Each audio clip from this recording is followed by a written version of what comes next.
Today I'll be discussing blackbody radiation and the theory of quantum mechanics that it supports. First, an intro to quantum mechanics. Quantum mechanics is a fundamental theory in physics which describes nature at the atomic and subatomic scales. Quantum mechanics first began as a set of mathematical explanations of experiments that could not be explained very well. It started out in the early 20th century, close to the time that Albert Einstein published his theory of relativity. The origins of quantum mechanics cannot be associated with one certain scientist, but actually multiple people contributed to this theory and founded three main principles that were finally accepted between 1900 and 1930. These principles are quantized properties, particles of light, and waves of matter. First, let's discuss quantized properties. This principle states that certain properties, like speed and color, can sometimes only occur in set amounts. This principle challenged the assumption in classical mechanics that said those properties exist on a continuous spectrum. The word quantized was then coined to describe the idea that some properties are set at specific settings. Next is the principle of particles of light, which states that light sometimes behaves as a particle. This challenged earlier thoughts of light behaving solely as a wave. Lastly, the waves of matter principle states that matter can sometimes behave as a wave, which challenged earlier experiments that showed matter behaving only as a particle. Next, let's get into blackbody radiation. First, a black body is a theoretical body that absorbs all radiation or light that comes upon it. It is a hypothetical object that is a perfect absorber and a perfect emitter of radiation over all wavelengths. To stay in thermal equilibrium, it must emit radiation at the same rate as it absorbs.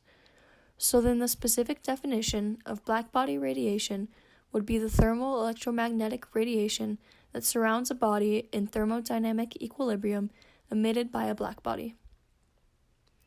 The distribution on the spectrum of the thermal energy radiated by a blackbody depends only on its temperature, as you can see in the graph.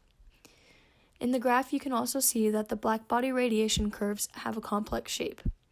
And you can also tell that the curve at a specific temperature relates to a specific peak wavelength, and vice versa.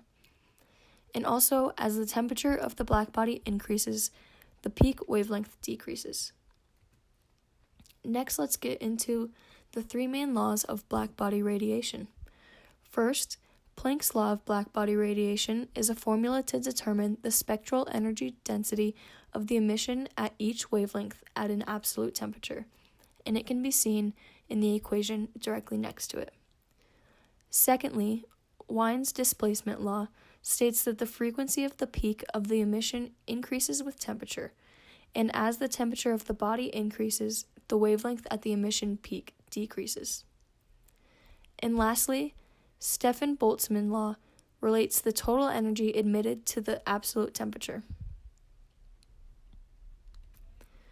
A good example of a black body to help demonstrate this idea is a cavity, or in the image, a black box with a small hole in it.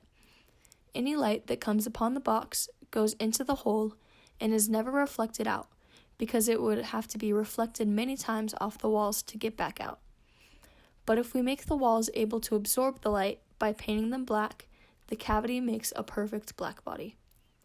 There is a relationship that is easy to see between the energy density in a cavity and the emissive power of a black body, which comes from seeing how much radiation traveling at the speed of light will be emitted out of the hole in the cavity in 1 second. And that is essentially blackbody radiation. Thanks for tuning in.